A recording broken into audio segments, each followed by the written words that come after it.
Every time I make a video on one of these dual screen handhelds and I say something like, this is the modern 3DS, or something, I get a lot of comments saying, no 3D, so not a 3DS. As if anybody in the 3DS era ever turned that slider up. Great games on the 3DS, great console overall, 3D was a gimmick. Well, here you go. Are you happy now? The ABXYlute, the Absolute 3D one. This is a very big, very powerful PC handheld. It's got an absolutely ginormous 11.5-inch screen, and these similarly massive controllers pop off to reveal a pretty awesome tablet. And it comes with a keyboard that snaps on. This is basically just a computer that can also be a gaming handheld if you want, depending on your definition of handheld. I guess I'm holding it in my hands. This is the PC handheld for all those 3D fanatics from the early 2010s. Remember those TVs? Hey, where are all those guys that like those? Except for this, you don't need those shutter glasses. This is glasses-less 3D, just like the 3DS, but big. And the 3D kind of looks exactly like a 3DS. It's hard to show on camera, so I'll try to link an unlisted spatial video of the 3D in the description. If you have a VR headset, maybe it'll look right. I have no idea. Or just trust me when I say, this is like a big-ass 3DS, just with one big-ass screen. Not every game is 3D capable. There are some that are. There are some that can be stereoscopic 3D if you install mods to them, but you don't need to play any of those. You can play any game and make it 3D using AI. Honestly, it does a pretty decent job doing a 3D interpretation. This does, however, significantly bog down the GPU. This is a very powerful handheld, but it's still a handheld. Luckily, you can just never turn on the 3D and experience this just like it's a normal PC handheld. It's just large. I'll say that again. And if you use it just like a normal gaming handheld, it's kind of cool. I kind of like it. It's way too big to be convenient to lug around, but with the keyboard attached, it's kind of like a regular like Microsoft Surface style tablet, just made specifically for gaming, with gaming in mind, and that's pretty cool.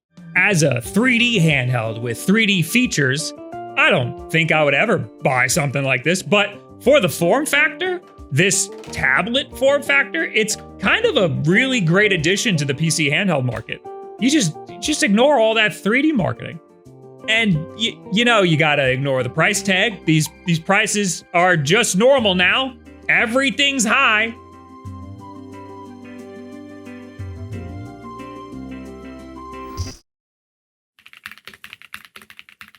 This video is sponsored by TomTalk. I'm late. Oh, what do I need? Oh, I got my keys, I got my wallet, I got my phone, I got my Nintendo Switch 2. So, did you see that we're late? We have the same thoughts. Is that the bag you're taking? Yeah, it's a tagliatelle, I just got it. That's a paper bag. No, it's supposed to look like a paper bag.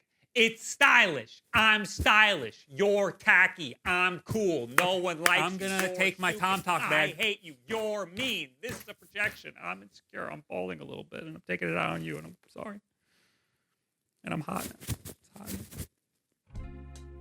Check out this sleek and versatile TomTalk G50 bag. Its compact design can fit your little tchotchkes like your phone, your keys, your wallet, but also an entire Nintendo Switch 2 if you want, thanks to its extendable drawstring design. It can even fit TomTalk's fancy case for double protection. Whoa, look at how stylish and cool I am.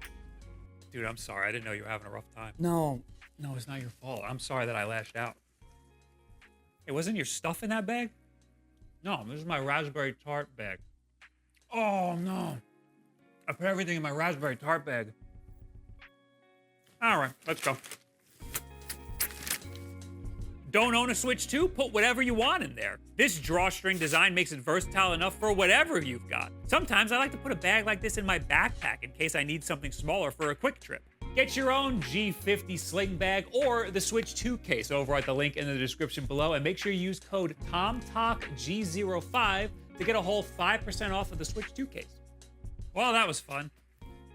Oh, no. Do you have my keys? Why would I? No! My tagliatelli's got a hole in it. How much was that thing? $200 a month. It's on a firm.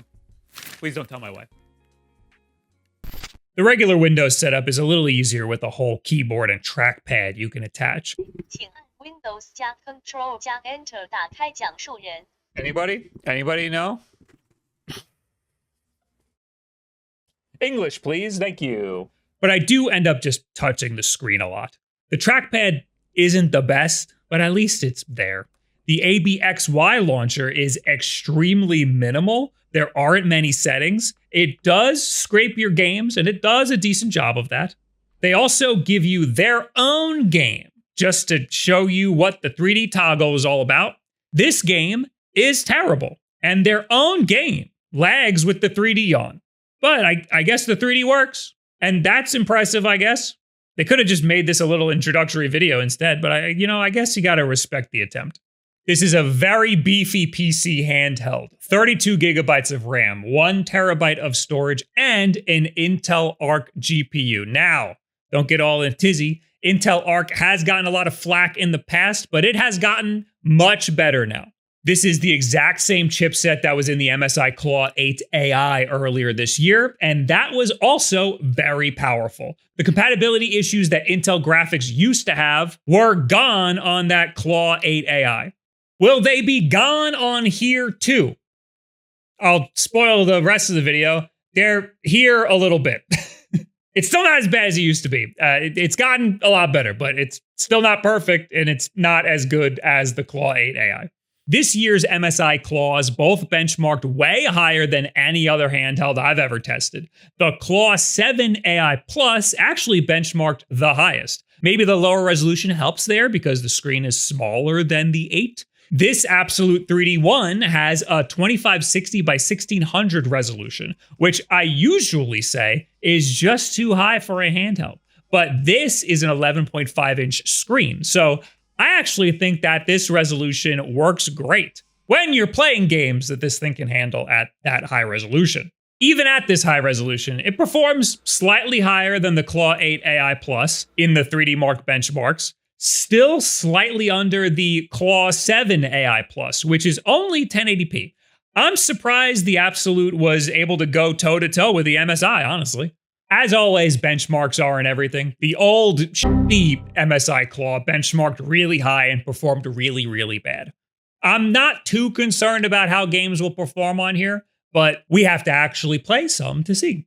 Before I get to that, though, I want to talk about how this thing feels, and it is definitely a monstrosity in the hands, but it more or less feels pretty good. I think its biggest selling point is the kickstand on the back, the fact that it's a tablet and it's huge, but also it is kind of a lot to hold. I don't think I'm going to want to play long play sessions on here in handheld mode. The buttons all feel great. All the buttons being at the top definitely helps with the weight distribution.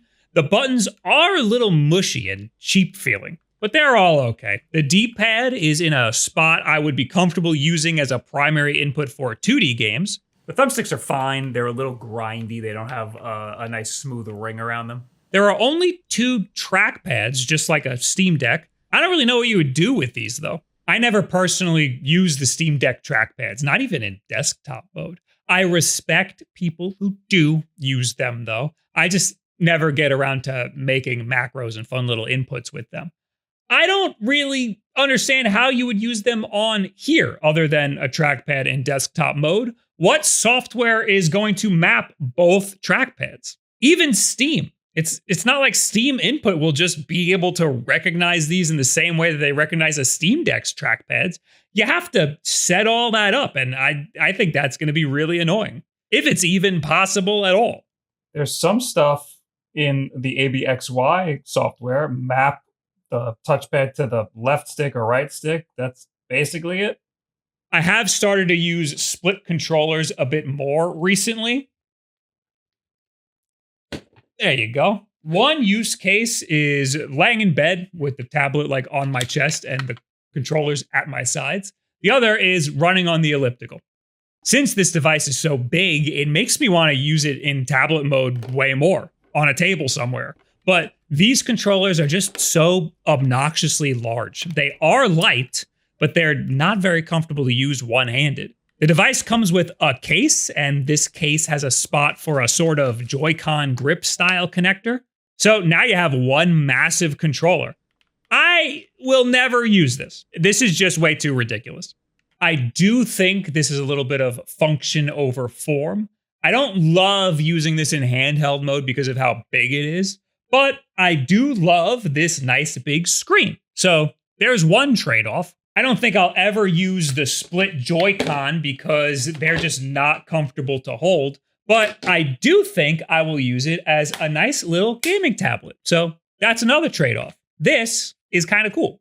The included keyboard snaps on the bottom. It works as both a screen protector and a decent keyboard and trackpad setup. The trackpad is not the best, but it's better than not having a trackpad at all, I guess. And the keyboard's decent for a thin tablet keyboard. The keys are a little small, but it's fine. I ended up getting myself a mouse for $11. I got it because it was cheap, low profile, and looked cool in the Amazon listing. Then I turned it on and saw all the super sick LEDs. Now I love it way more. It's so nice. It's great. I got this so I can just put it in the space in the case where the Joy-Con grip thingy usually goes. The mouse is just a little too tall, but it fits with everything in there. And if I try hard enough, the charger can go there too. I actually really like using this thing with a mouse and keyboard. It's smaller than most laptops, and games run probably better on here than they would on similar sized tablets. This device wins some points for its versatility. And that's not even the gimmick here. The gimmick is the 3D. No, sir, I don't like it. It's not for me. I don't need games popping out into my face. Luckily, you can just not ever use the 3D. The way the 3D works is you just flip this little toggle. It's a little confusing because the toggle says 2D/3D, but when you flip it to 3D, it's a toggle and it springs back to 2D. But if the 3D's on, it just says 2D.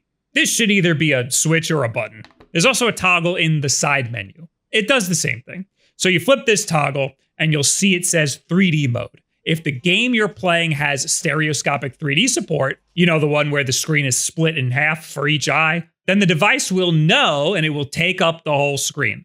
That's pretty cool. If your game does not have stereoscopic 3D support, like most games don't, it will use AI to try to make it 3D. And honestly, it does a pretty decent job. It adds a decent amount of depth to games. It's surprising that it knows what is a foreground asset and what is a background asset. Not everything is perfect. A 2D game like Silksong has a bit too much depth with some objects, but I would never have expected this to work perfect all the time. It's passable and it's pretty decent. I just definitely think it's a gimmick. This is something that you try once and then never, ever try again, just like I did with the 3DS back in 2013?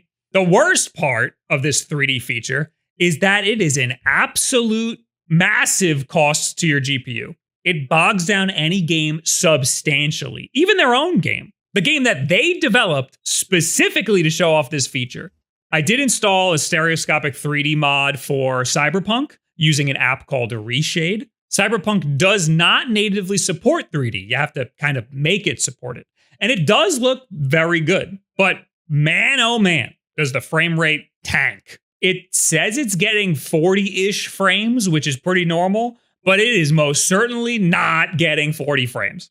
I also noticed that no matter what you're viewing in native 3D, assets like UI elements on the edges of the screen will always look a little blurry. It would be pretty much impossible to show on video. I suspect that glassesless 3D, the technology that they're using in this unit in particular, probably wasn't meant for a screen this big. While using 3D mode, it tracks your head position. It says eye tracking, but that's generous. If you move your head, the device takes a second to adjust. You basically need to stay still while you're gaming in 3D, which isn't really a problem for me. It's just something to note. Viewing angles are fine as long as you don't move while you're gaming.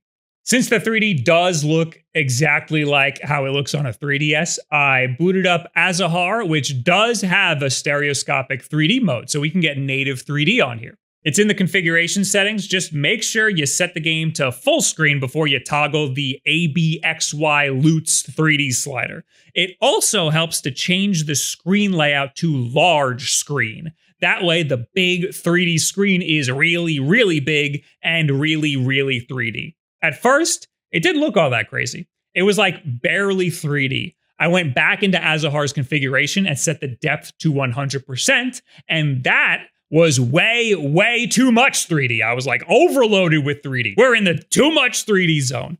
The sweet spot seemed to be 40% depth. This feels like the 3DS slider with the 3D all the way up. I cannot stress enough how much this looks exactly like a 3DS. Just really, really big. I haven't witnessed 3D like this since playing on the 3DS.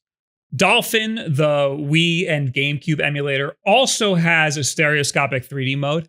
I think emulators are a perfect use case for the 3D technology on this thing because they're low-powered enough where you won't have to worry about those games bogging down the GPU. It's really unfortunate just how much this thing gets bogged down by the 3D because this thing should be decently powerful. Let's try some stuff in 2D to see just how powerful this thing actually is. Marvel Rivals did not do too hot. I could not lower the resolution, so we're looking at a nice 1600p, which is a bit higher than anything else we've tested. In the past, I noticed that this ARC GPU performed better in balanced mode rather than performance for some reason, and the same seemed to be the case here. Things loaded in faster and it looked a lot less ugly in balanced mode. We're looking at around 49 frames per second in the practice area. Opening a portal dropped the FPS dramatically down to 39 FPS. Weirdly, a Doom match seemed to perform a lot better. Even though there are portals everywhere in Doom match, we were getting between 40 and 50 frames per second, sometimes up to 60. The frame rate seemed to vary wildly. This is definitely a title you'd want to run frame gen on. The performance test got us an average of 36 frames per second. This is pretty low. I'd probably want to drop the resolution on this, but the MSI Claw 7 was getting around 20 to 30 frames per second at 1080p. That's a big difference. So I'm not sure how much that extra resolution would help in this case. You can switch the resolution by just clicking it here. That's a decent amount better at 48 frames per second. I would probably just play every game like this with this setting on. Then it performs pretty similar to other AMD handhelds. It does break the 3D though. All right, maybe, we got problems. Resident Evil 2 was a similar case. It ran pretty terrible at 2560 by 1600, the native resolution, getting just around 36 frames, and it was wildly inconsistent. Dropping the resolution down to 1920 by 1200 increased the frame rate pretty dramatically. We're now getting a much more consistent 50 frames per second. This is about average. I was expecting a little more given the benchmark tests, but this is still reasonable. At this point, I think it's safe to say that you should probably just never play AAA games on this thing at the full 2560 by 1600 resolution. But I like to include that in all of my tests because that's the resolution that these manufacturers put on the box. They made a concerted choice to go with that resolution. So I will make a concerted choice to go with that resolution in my benchmark tests. If you're going to want to play most of the games at 1200p on this thing, then why put 1600p on the box, is what I'm saying. Cyberpunk also has a very low frame rate at full resolution, benchmarking at just 30 frames per second. Playing in the actual game gets us a bit lower at 27 frames per second. But at least it's pretty consistent. No weird glitches or frame stuttering as far as I could see. Lowering it to 1200p gets us 42 frames per second in the benchmark and 37 frames per second during gameplay. A substantial improvement, but not the improvement I was hoping for. Also, we did find some glitches after all. What the hell was that? So the compatibility issues that Intel Arc used to have are mostly gone, but it's not all sunshine and rainbows over in Arc land. There's still some compatibility issues. There's still some weirdness and some weird glitches. But it's getting there. This Arc SoC is pretty power efficient. This whole thing only draws 30 watts of TDP. Except I only got like about maybe an hour of real battery usage. It's also reasonably quiet. It's not as quiet as a Steam Deck, but it's about as quiet or maybe more quiet than a Lenovo Legion Go 2. But you might see some weird quirks like assets loading in weird or just straight up breaking. Again, it's not as bad as it used to be, where games just wouldn't run at all. But I don't usually see stuff like this on the AMD Z1 Extreme or Z2 chipsets, unless the device is drastically underperforming for some other reason. You're also going to be playing most stuff in a lower resolution on this thing, not the one that's on the box. But maybe like indie stuff like Ball X Pit or even Hades 2, those look amazing on this giant 120 hertz screen. But AAA games are going to need that extra performance, which is a bit of a shame because Arc has performed pretty great for me in the past with MSI stuff. But MSI has a great relationship with Intel. They even helped Intel release patches for their drivers for this thing. I don't think ABXYlute has the same relationship with Intel, unfortunately. That being said, I do still like this device. I do not like the 3D. It works well, it's just really not for me. I do like the versatility of the form factor. I love the option to use it as a big tablet. I think maybe I just like the idea of gaming tablets. I think what I like the least about this is the $1,500 price tag. You're well into laptop territory there. And there are much more performant options when you start looking at laptops. This thing is almost laptop sized too. It's not the most practical to use in handheld mode, so I'd rather use it like a laptop. This is a good candidate for another clam console, if you ask me. Hopefully, we'll see some patches before release. Maybe they can fix the performance at 1600p. But for right now, there's a very, very niche group of people whom this handheld is for. And I'm not sure who that is, really. People who want a handheld and a laptop? People with absolutely massive hands? Touch it. Play the game. Play it. So what do you guys think about the ABXYlute? I think it's supposed to be absolute, and that's not the worst name I've heard. Is there something about 3D that I'm really missing? Is it because my left eye's a little wonky? You know what? I wore glasses, so I should have better than perfect vision while I'm watching this thing. Leave it in the comments below, add me on Twitter, any and all of this other social media garbage. Thank you, ABXYlute, for sending this to me for review. I actually do think it's a pretty decent piece of hardware. It's just, it's, you know, like everythh, it's not perfect. It might look like I'm in a new spot, and that's because I am. This is the studio where we're going to be doing youtube.com/Wulff podcast every week.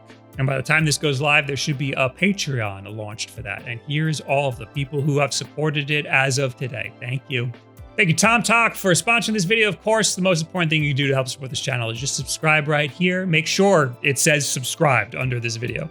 And share this video with a friend who, I don't know, has a lot of money. Thank you very much. Goodbye. Have a good week.